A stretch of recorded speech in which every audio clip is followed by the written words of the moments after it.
C'est à vous.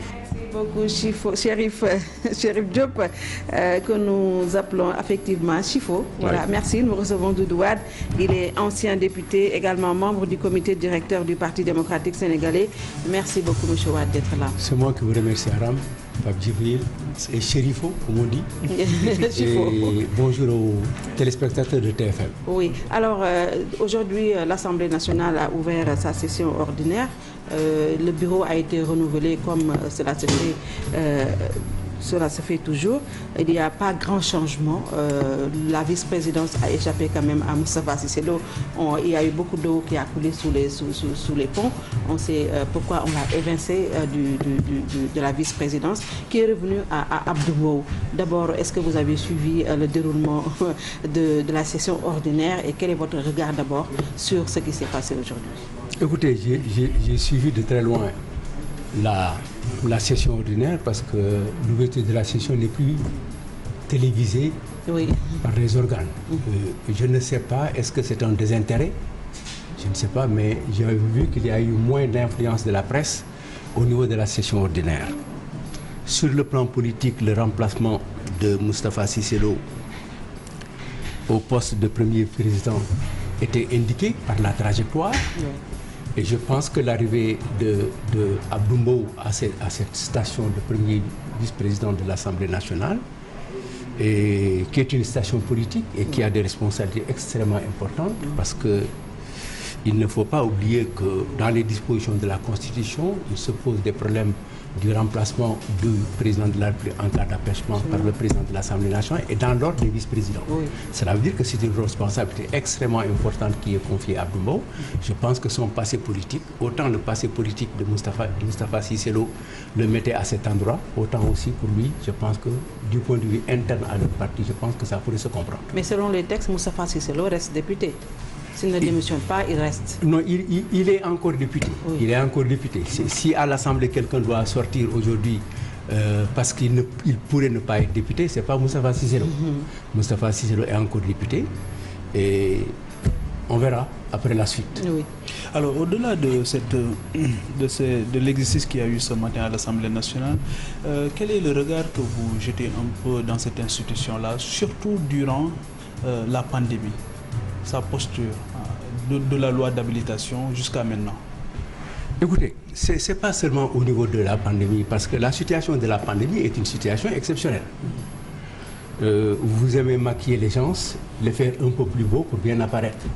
Mais il y a des jours où les gens sont venus, vous les avez masqués. C'est-à-dire que la pandémie avait un aspect négatif sur l'ensemble de l'évolution et tout ce qui s'est passé dans le monde. On ne peut pas évaluer une assemblée à partir de ce moment. Mais du moment que toutes les assemblées étaient dans une position Covid-19, pourquoi les autres ont fait ceci et nous avons pas capables de le faire? Alors, en mode Covid-19, comment s'est comporté dans toutes les assemblées du monde? Les parlementaires ont eu siégé pendant cette période pour assumer leur part dans la prise en charge des problèmes, notamment en contrôlant le gouvernement, en regardant comment les budgets ont été améliorés, comment les lois d'habilitation ont été faites, quel a été le programme retenu, quel était le déroulement, et des missions d'information, une centaine, dans certains pays, 30, 10, 40, ont eu lieu. Nous, notre Assemblée a été aphone. Qu'est-ce qui explique ça? Mais c'est parce qu'elle ne peut pas, elle ne peut plus, elle ne veut pas assumer ses fonctions dévolues par la Constitution. Pourquoi? Écoutez, c'est pas parce qu'il manque de députés, il y en a. Mais vous savez, une équipe, c'est d'abord un coaching, c'est un manager, c'est un capitaine. C'est parce que c'est par la tête que c'est pas bon. Pourquoi c'est pas bon par la tête? Parce que le président de l'Assemblée nationale ne veut pas assumer ses responsabilités de président de l'Assemblée nationale. Prenez le cas de la parité. Prenez la répartition des groupes de vice-présidents par rapport à la plus forte moyenne. Tout ça, ça n'a pas été respecté. Est-ce que des textes ont été violés? Violés. Jusqu'à récemment, avec l'envoi d'une mission d'information qui n'était pas du rôle du président, personne ne répondra à mes questions. J'ai fait une lettre où j'ai signé, j'ai dit personne ne répondra à mes questions. Répondre à mes questions pour me donner des arguments valables. Le président a encore transgressé les lois. Donc, quand on a un président comme ça, mais écoute, on se contente de ce qu'on a. Aujourd'hui, tout à l'heure, on a reçu une présidente des femmes, du réseau des femmes, qui a dit que l'Assemblée aujourd'hui n'a pas respecté la loi sur la parité, parce qu'aujourd'hui, quand la première vice-présidente devait revenir, si on suit la logique de la parité, à une femme. Écoutez, c'est le président du réseau des femmes de l'Assemblée. Non, c'est une femme du réseau des femmes. Mais écoute, il appartient aux femmes de prendre ce combat. Mais est-ce que ça devait se passer comme ça? Mais c'est comme ça que ça doit se passer. On a dit alternativement, si le président est membre du bureau, oui. Si le président est du bureau. Mais est-ce que le président est du bureau, justement? Mais tu lisez le texte. Mais vous êtes ancien parlementaire. Mais qui a convoqué l'Assemblée aujourd'hui? On peut se demander si Aliou Cissé fait partie de l'équipe du Sénégal. Il est à la tête. Justement, il est à la tête, donc il fait partie de l'équipe. Oui, en tout cas, on attendait aujourd'hui l'Assemblée sur l'affaire d'un des leurs, le député d'Embourou, par ailleurs président du conseil départemental de Ranérou, qui a quand même tenu des propos jugés scandaleux, mais l'Assemblée ne s'est pas prononcée sur cette affaire. On a entendu Moustapha Niasse dire que vraiment, ils ne vont pas jouer le rôle de l'exécutif, encore moins le rôle du pouvoir judiciaire. Qu'est-ce que vous comprenez par cette sortie? Écoutez, on n'y comprend rien. Personne ne peut comprendre. Il dit qu'il ne veut pas jouer le rôle de l'exécutif. Il ne veut pas jouer le corps de judiciaire. Mais il y a une réglementation à l'Assemblée jusqu'à la tenue du député. Ses propos, sa manière de représenter les populations, sa manière de se tenir dans la rue. Un député ne doit pas se comporter n'importe comment dans la rue. Un député a des attitudes, il est écouté. Moi, je réclame un statut du député. Je pense que le député a une tenue. Il porte une mission. Il assure à la place du peuple la souveraineté nationale. Il prépare les lois. Mais quand il a quelqu'un à l'Assemblée nationale qui se comporte d'une certaine manière, l'Assemblée a son droit de dire. Et certains députés, d'ailleurs, ont pris le rapport sur la question. Je ne pense pas qu'aujourd'hui, ce jour-là, l'Assemblée ne pouvait rien faire. Attendons. Mais j'ai vu que le député El Hadji Malick Gueye a adressé une lettre au président de l'Assemblée nationale pour demander aux 3 groupes de faire une résolution. Je dirais à mon jeune frère El Hadji Malick Gueye, il n'a qu'à rédiger lui-même la résolution et la déposer. Absolument. Alors, du mode de désignation du candidat à la députation jusqu'au règlement intérieur de l'Assemblée nationale, est-ce que nous avons aujourd'hui des textes et une certaine pratique capable de nous donner une institution parlementaire digne de ce nom, au rendez-vous des vrais enjeux? Écoute, nous aurons toujours ce niveau de parlement que nous avons. Ça peut changer d'une législature à une autre. Ça peut progresser si les gens veulent évoluer. Parce qu'il n'y a pas un mode, il n'y a pas une caractéristique pour dire telle personne peut être un bon député. Représenter le peuple quelque part dans un tel département, c'est se soucier de ce que les populations veulent et venir apporter son soutien à l'Assemblée dans cette voie. C'est aussi simple que ça. Il n'y a pas de type de député qui est dessiné. Ce n'est pas si on cherche un bon journaliste ou un bon directeur de publication où il y a des critères objectifs. C'est quoi? C'est la représentante populaire. Vous représentez les populations et ce sont les populations qui vous choisissent. Maintenant, dans les modes de choix, nous avons des problèmes. Parce que pour aller gagner les législatives, il faut avoir des électeurs. Donc, on vous demande de rassembler des électeurs. Si vous rassemblez des rugbyman pour aller jouer au foot, vous n'aurez pas de résultat. Donc, vous avez besoin d'électorat, de personnes. Mais il y a ici la responsabilité de ceux qui aussi élisent dans leur choix. Nous avons 2 choix. Un choix proportionnel où les gens sont listés et on choisit. Aujourd'hui, il y a un choix départemental. Il faut regarder le choix départemental. Est-ce que le choix doit être le même? Mais le député de Ranérou a été élu seulement par les populations de Ranérou. Il n'y a pas eu un Goréen, il n'y a pas eu un Saint-Louisien. S'il est élu du point de vue départemental. Donc c'est la responsabilité des gens de Ranérou. Les gens de Ranérou ont eu le député qu'ils se sont choisis. Maintenant, le député, une fois à l'Assemblée, son rôle et sa mission, il lui appartient tous les jours, à tout moment, de pouvoir se mettre à la hauteur de la tâche qui lui est confiée. Mais est-ce que justement les députés comprennent leur rôle et leur mission au sein de l'hémicycle? Pas tous en tout cas. Écoutez, en tout cas, vous avez dépeint la situation et je pense que vous tous, vous aviez dit que vous avez constaté que certains ont même dit que c'est la législature la plus nulle de l'histoire du Sénégal.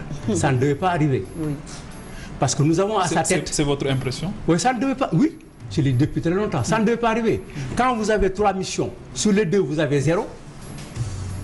Et sur la première mission, votez loi, vous les votez mal, ça veut dire que vous ne passez même pas un oral de contrôle. Mais d'hier à aujourd'hui, qu'est-ce qui a changé en réalité? Est-ce que les hommes, les députés eux-mêmes, l'assumation de leur mission, prendre le courage de ce que vous donne la loi, de la modifier. Vous avez l'initiative de la loi, vous pouvez l'amender. Vous seul, vous avez le contrôle, vous refusez de contrôler. Vous n'avez même pas la capacité de contrôler la comptabilité de votre propre institution. Mais si vous ne vous lavez pas, vous ne pouvez pas laver les autres. Le président lui-même refuse qu'on contrôle sa comptabilité.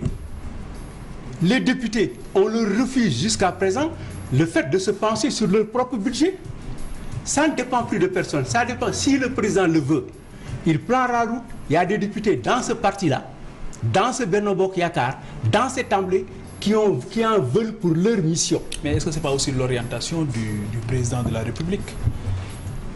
Le président, vous m'avez dit que le président a dit aujourd'hui qu'il laisse l'exécutif faire son travail. C'est vous qui me l'avez dit. Oui. Le judiciaire faire son travail. Oui. Il reste que lui, c'est-à-dire lui, il doit faire son travail. Est-ce qu'on a une séparation des pouvoirs à ce niveau? Oui, écoute, la séparation existe. L'Assemblée ne vote pas la loi. Elle vote la loi. Le gouvernement ne la vote pas. Il a une initiative. Mais qu'est-ce qui peut empêcher l'Assemblée nationale de dire à partir de tel moment, si tel député fait telle chose, on le démet de ses fonctions. Qu'est-ce qui empêche de le faire? Qu'est-ce qui empêche à l'Assemblée nationale de pouvoir convoquer un député, un ministre, pour lui dire l'argent qui a été mis à votre disposition, pour lequel vous devez acheter du riz et de l'huile, vous voudrez bien nous dire comment cela s'est passé? Mais nous l'avions demandé, notre groupe parlementaire l'a demandé. Mais le président a dit non. Le président dit non. Et cherche une mission. Ses motivations? Alors, je ne peux pas les compter, il faut l'appeler. Prenez aussi vos dispositions pour pouvoir parfois, sur les questions que vous nous posez, dont les réponses sont détenues par le président de la République ou le président de l'Assemblée ou le président du Conseil constitutionnel, de se rapprocher d'eux, comme vous êtes rapprochés. On voit bien, mais c'est difficile de mettre c'est pas impossible. Rien n'est impossible pour le journaliste dans l'exercice de ses fonctions. On a quand même essayé. Même à rencontrer les balles de la Syrie. Absolument. Très bien. Maintenant, sur ces questions-là, mais prenez les commissions d'enquête parlementaire. Nous avons, nous, au niveau de notre groupe, déposé une demi-douzaine d'enquêtes parlementaires sur Mittal, sur Petrotim, sur les fonds dévolus à l'Assemblée nationale que le président a géré pendant 7 ans. Mais surtout ces questions, le président s'est assis sur le dossier. Il n'y a pas d'aboutissement. Mais qu'est-ce que vous voulez? Parce qu'il n'est pas obligé ou bien? Est-ce qu'on peut pas le contraindre? Est-ce qu'on peut pas les contraindre? Justement, c'est pour cette raison. Il faut trouver les moyens de le contraindre indirectement en faisant que le président soit élu pour 1 an ou pour 2 ans et pour être démis dans les 3 premières années, qu'il y ait des possibilités de le démettre. Les chefs d'État aujourd'hui, on les démet. Est-ce possible dans une assemblée majoritairement composée des députés du président quand même? Vous les appelez des députés, je ne les appelle pas des députés du président, je les appelle des députés de la majorité. Dans tous les pays du monde, même Dieu, il cherche une majorité au paradis. Il faut chercher une majorité dans ce que vous faites. Vous cherchez la majorité des téléspectateurs. Permettez au gouvernement de chercher une majorité qui l'aide à conduire la politique pour laquelle vous l'avez élu. Maintenant, à cette majorité de prendre cette responsabilité. Je peux vous donner des exemples. Quand des députés ont osé faire leur boulot, parce que ce qui manque à l'Assemblée, aux députés, c'est le courage d'assumer leur mission. Absolument. Quand nous avons appelé nos ministres sur les inondations, sur les délestages, sur le plan Orsec, pour demander qu'est-ce qui s'est passé. Quand des militants de notre parti, députés à l'Assemblée nationale, se sont attaqués à leur propre ministre, violemment, pouvez-vous démissionner? Vous devez le faire. Vous avez échoué dans votre mission. Vous portez atteinte à la politique du gouvernement. Vous l'avez vu? Vous l'avez poursuivi. C'est un gain. Donc par conséquent, c'est le courage d'assumer il y a des députés qui savent assumer leur mission. Donc il faut ça qu'ils soient aidés par le président. Combien de députés? Je vous rappelle une première position qui a eu lieu en 2013 avec le député de Louga, Méry Sylla. Sur quoi? La prostitution, sur l'homosexualité. Vous vous rappelez de ça? Quel rapport y a-t-il sur cette loi-là, cette proposition de loi et les finances publiques? C'est tout à fait le contraire. Et comme on aurait pu peut-être chercher des amendes sur cette question-là, mais c'est parce que le président n'en veut pas. Mais quel est votre regard aujourd'hui sur la sortie de Dembourou? Elle est scandaleuse. Pourquoi? Mais parce que personne n'a le droit de demander à une personne de prendre une machette pour aller tuer l'autre. À plus forte raison, toute une ethnie, les Alpulaar, 26% de notre population, couvrant les grandes surfaces de notre pays.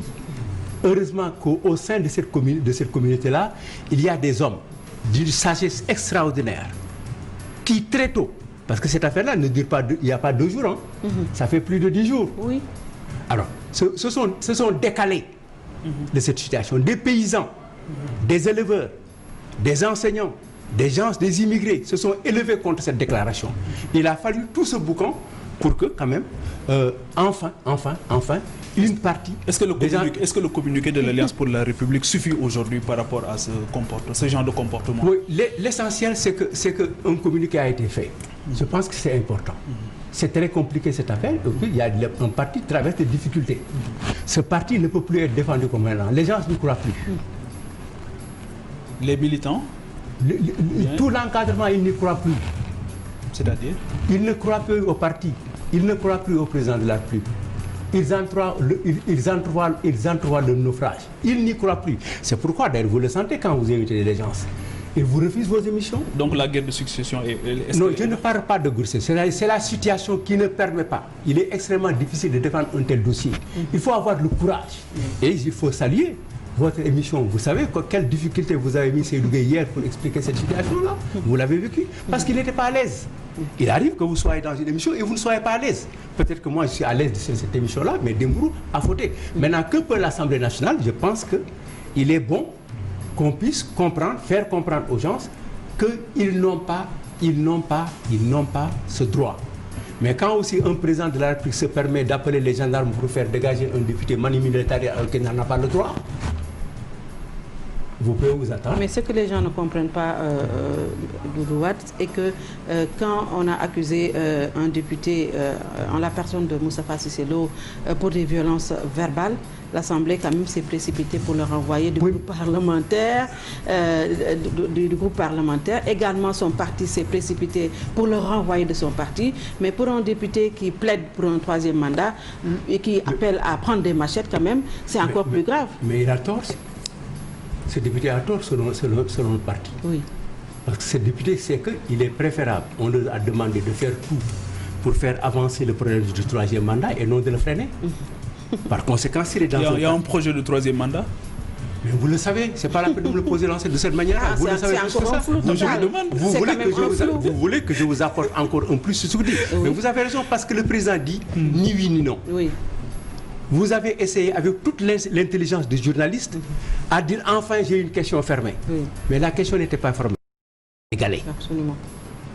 Ne limitez pas ce problèmes. Nous sommes dans une situation, nous avons un président. Mais vous êtes un maillon essentiel de l'opposition? Non, oui, je suis d'accord. Oui. Mais il s'agit du Sénégal. Okay. Est-ce que vous serez de ce combat? Est-ce que vous serez de ce combat d'un 3e mandat?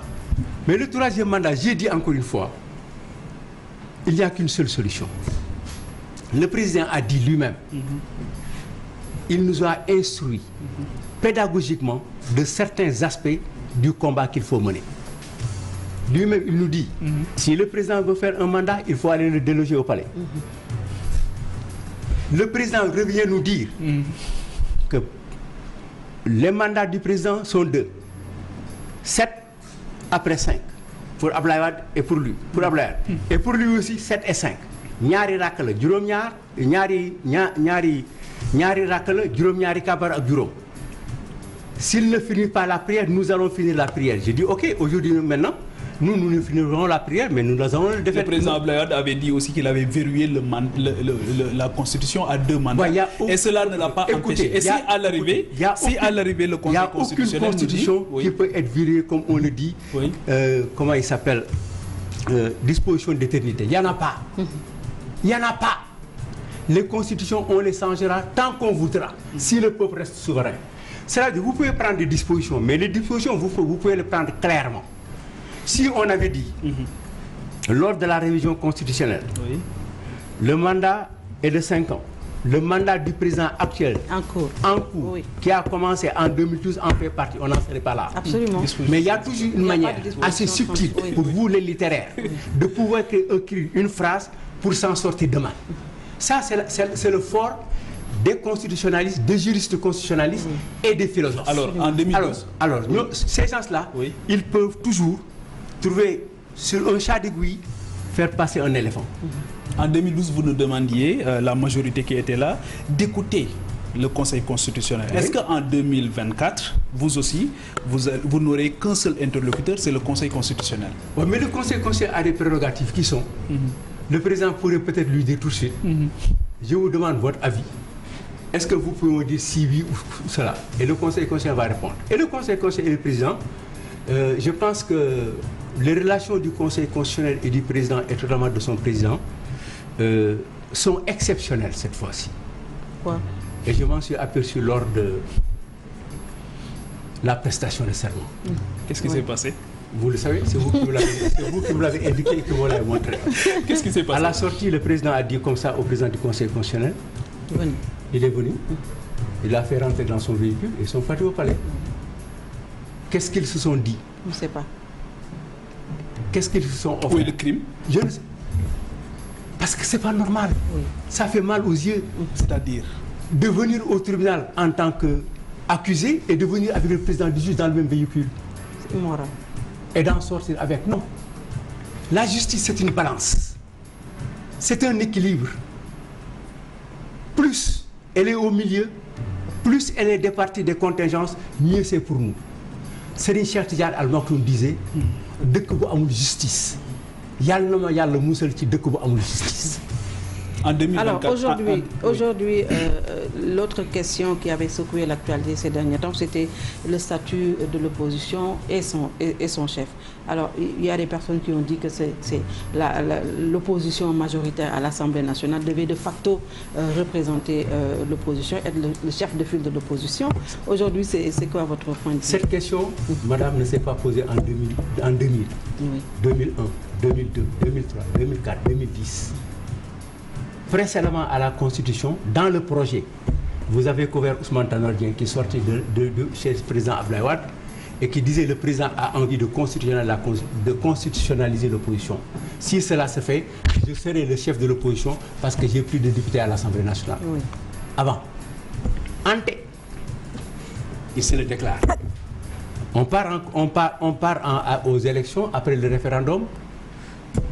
Dans la Constitution, il était écrit, retenez bien la phrase, l'opposition parlementaire est celle qui est représentée à l'Assemblée nationale par ses députés. C'est cette disposition-là que le président, par Ismaël Madior Fall, a extirpé de la Constitution. Donc la Constitution elle-même déterminait que l'opposition ne pouvait être que parlementaire. Avant l'adoption de la Constitution, Ousmane Tanor Dieng l'a dit. Après l'adoption, il y a eu un problème entre eux. Moustapha Niasse disait qu'il a le plus nombre de députés et Ousmane Tanor Dieng disait qu'il avait le plus nombre de grade. Mais la vérité est que l'Assemblée, la Constitution parlait de l'opposition parlementaire. Maintenant, comme ça n'est plus, maintenant on laisse le flou. Certains disent que c'est l'opposition, les députés parlementaires. D'autres disent que c'est l'élection présidentielle. Il y a d'autres d'ailleurs qui ont préparé un texte pour dire que ça doit être de celui qui vient des collectivités territoriales. Alors qui pour mettre la lumière sur ce flou? Qui? Pour mettre la lumière sur ce flou-là, pour départir les uns et les autres. Mais il faut attendre la loi. Personne ne peut désigner aujourd'hui quelqu'un pour en faire un chef de l'opposition. Est-ce qu'il faut attendre les conclusions du dialogue politique? Non, j'ai dit, il faut une loi. La Constitution se réfère à une loi. Il y aura une loi pour dire d'abord quel est le statut de l'opposition. Oui. Mais pas le statut du chef de l'opposition. Oui, la Constitution ne le dit pas. Oui. Le statut de l'opposition, ses devoirs et droits à cette opposition et ceux EUX de son chef. Oui. Mais les gens sont partis très tôt. Mais la loi, elle devra venir quand? Ah, ça dépendra du président de la République et de sa majorité. On attend peut-être la fin du dialogue. Mais est-ce que le président Wade est en train d'attendre une visite que lui avait promise le président Macky Sall depuis un an? La presse l'a écrit après les retrouvailles. Mais vous me posez encore une question à laquelle je n'ai pas de réponse, madame. Ah bon? Vous n'êtes pas en Mais qui est-ce qui a promis cette visite? C'est le président Macky Sall. Il est en vie. Oui. Il a un domicile. Oui. Allez le voir. Et la situation du Parti démocratique sénégalais, en 2019, vous n'aviez pas de candidat. Aujourd'hui, pour les prochaines élections, notamment locales et la présidentielle de 2024, est-ce que vous serez au rendez-vous? Je vais vous rectifier. Nous avions un candidat. C'était qui? Karim Wade. Vous le savez? Karim Wade, vous l'avez couvert. Nous avons un candidat, nous avons fait un parrainage. Mais on a modifié la loi exprès pour l'extirper de liste électorale. Oui. N'est-ce pas? Par conséquent, il y a une forfaiture. Il y a une forfaiture législative pour qu'on n'ait pas. Et vous n'avez su rien faire? Oui, nous n'avons su rien faire. Nous continuons à faire ce que nous avons à faire, mais il faut que nous marquons cette illégalité, cette injustice. D'ailleurs, ici, le Sénégal fait école. C'était aussi un aveu d'impuissance du Parti démocratique sénégalais qui n'était plus ce qu'il était. Ce n'est pas une impuissance. Nous avons une puissance. C'était Karim pour rien. Nous nous sommes battus. Nous nous sommes battus avec notre puissance. Oui. Nous avons perdu une bataille. Nous continuons à nous battre sur cette question. C'est pourquoi il demeure. Certains d'entre nous disent que c'est notre candidat. Parce qu'il y a effectivement des instances pour le faire. Mais chacun peut, au moment où il le veut, dire que tel est mon candidat. Les gens sont libres. Maintenant, nous continuons à mener notre combat sur cet aspect-là. Donc, pour les locales, en 2019, l'avant-dernière circulaire de notre parti demandait à nos militants de préparer le local, d'y aller en fonction des contextes spécifiques à chaque collectivité territoriale, et ensuite, mais surtout, d'aller sous notre bannière et sous nos couleurs. C'est-à-dire que nous nous sommes déterminés depuis très longtemps sur cette question. Des élections dont on ignore la date locale. Mais personne ne peut savoir la date.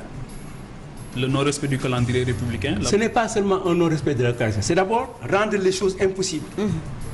Qui rend les choses impossibles? Mais qui est-ce qui organise les élections? En tout cas, le dialogue politique est terminé et ils ont tout donné aux autorités pour l'audit du fichier, pour l'évaluation du processus. Madame Aram, il y a une loi qui existe. C'est Binta Diallo. Aminata Diallo. Excusez-moi, toutes mes excuses. Excusez-moi.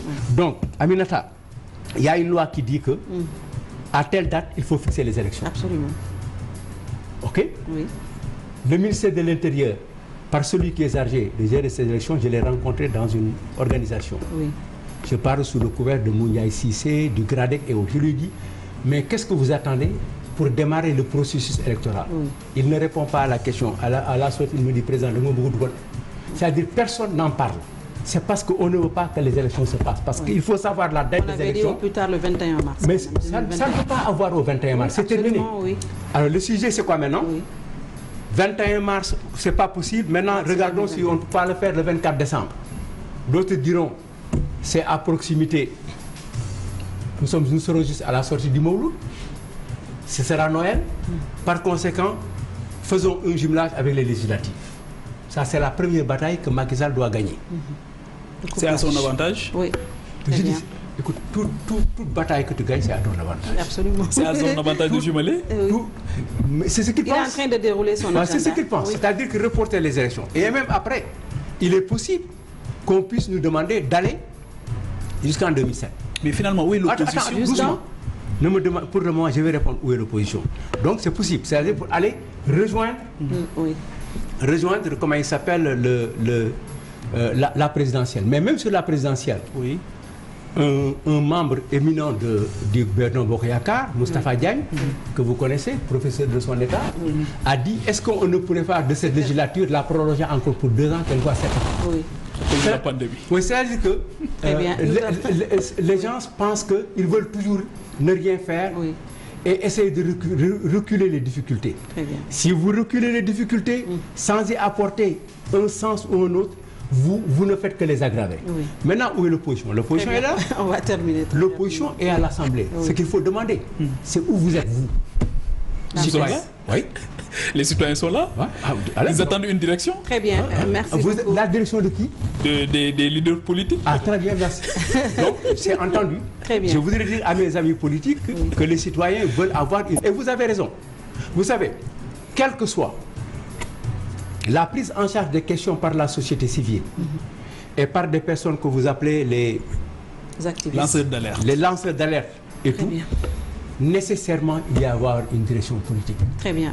S'il n'y avait pas la direction politique et militaire assumée par De Gaulle depuis Londres, il n'y aurait pas la sécurité. Les citoyens attendent. Merci beaucoup. Doudou Wade, ancien député, membre du comité directeur du Parti démocratique sénégalais. Merci également à Pape Djibril Fall. Merci également à vous d'avoir suivi et à demain.